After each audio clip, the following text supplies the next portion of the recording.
was go where he'd be. So I did a lot of research on B Company 502.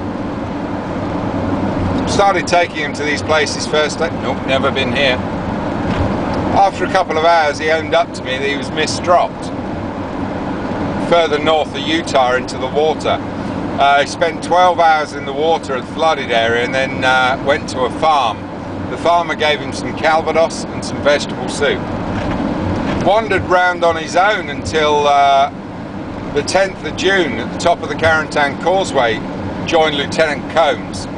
And only when I was going down there, he said, I remember this place, and started telling me about Lieutenant Combs and Colonel Cole. I stopped the bus, turned it round and went up to St. Common, debriefed him, and then phoned Paul, my boss, and said I got a live one. He knew exactly what I meant. So History Channel, everything turns up. Wow. While I was debriefing him in front of the cameras, his sons were in awe at their father. 30 foot behind Colonel Cole. Lieutenant Combs, very much like Cole's character, would never duck anything. When Colonel Cole issued the order to fix bayonets, Lieutenant Combs shouted out, "You're going to get us all killed, you son of a bitch." They're running 300 yards across open ground onto machine guns. Had no artillery support. Amos said that when he got halfway across, he's running on the bodies of those that had already fallen. When they finally took the farmhouse, which still exists, got buildings round it now, and the lady still lives there and remembers Colonel Cole and Major Stopka in her house.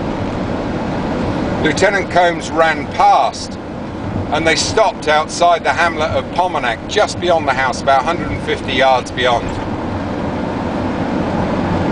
Lieutenant Combs switched weapons to get a Thompson back from Amos, who had found a Thompson because he'd lost his own Garand, but he now had a Garand back. He'd been annoyed at the bayonet charge because he had a Thompson, couldn't attach a bayonet.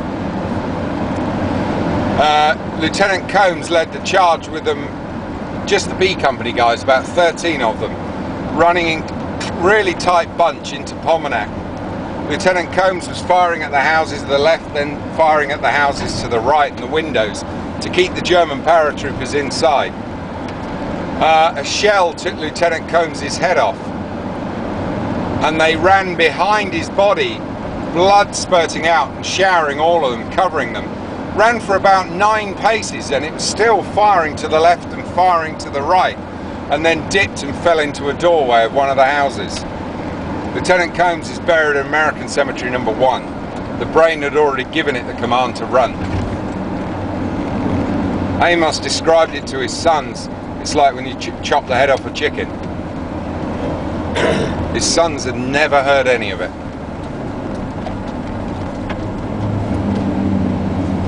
But the